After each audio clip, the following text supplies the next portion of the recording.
جنت کن کے لیے ہے؟ جنہوں نے اللہ تعالیٰ کے ناموں کو شمار کیا۔ صحیح بخاری کی روایت ہے، اللہ کے نبی صلی اللہ علیہ وسلم نے ارشاد فرمایا، اور یہ روایت صحیح مسلم میں بھی آئی ہے، ان للہ 99 اسما 100 الا واحدا من احصاها دخل الجنہ۔ اللہ تعالیٰ کے 99 نام ہیں۔ اللہ تعالیٰ کے 99 نام ہی نہیں ہیں، اللہ کے نام بہت سارے ہیں، لیکن ان ناموں میں سے 99 نام ایسے ہیں کہ جس نے انہیں شمار کر لیا جنت میں جائے گا۔ شمار کرنے کا کیا مفہوم ہوا؟ کہ ان کو یاد کر لے، اس کے معنی کو سمجھتا ہو، اور پھر ان ناموں کے تقاضے کے مطابق اپنی زندگی کو ڈھال لے۔ جنت کن کے لیے ہے؟ جو اپنی زبان اور شرمگاہ کی حفاظت کرتے ہیں۔ صحیح بخاری کی روایت ہے، اللہ کے نبی صلی اللہ علیہ وسلم نے ارشاد فرمایا، من یضمن لی ما بین لحییہ وما بین رجلیہ اضمن لہ الجنہ۔ جو شخص مجھے دونوں جبروں کے درمیان چیز یعنی زبان اور دونوں ٹاؤں کے درمیان چیز یعنی شرمگاہ کی حفاظت کی گارنٹی دے دی، میں اس کو جنت کی ضمانت دیتا ہوں۔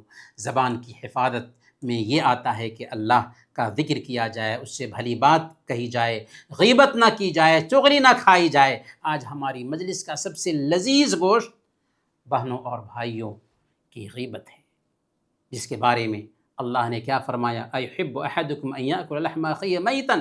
کیا تم میں سے ایک آدمی یہ پسند کرے گا کہ اپنے مردہ بھائی کا گوشت کھائے؟ اپنے بھائی یا اپنی بہن کے عیب کو اس کے پیٹھ پیچھے بیان کرنا ایسا ہے گویا کہ ہم اپنے مردہ بھائی کا گوشت اس کی بوٹی نوچ نوچ کر کھا رہے ہیں۔ اور شرمگاہ کی حفاظت میں یہ آتا ہے کہ زنا اور فحشکاری سے بچا جائے۔ تو جو کوئی اپنی زبان کی حفاظت کر لے، جو کوئی شرمگاہ کی حفاظت کر لے، اللہ کے نبی صلی اللہ علیہ وسلم نے اس کو جنت کی گارنٹی دی۔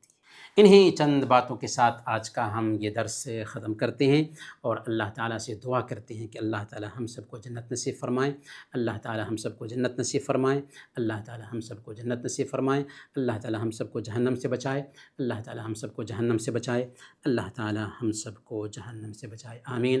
وصلی اللہ علی نبینا محمد وعلی آلہ وصحبہ اجمعین۔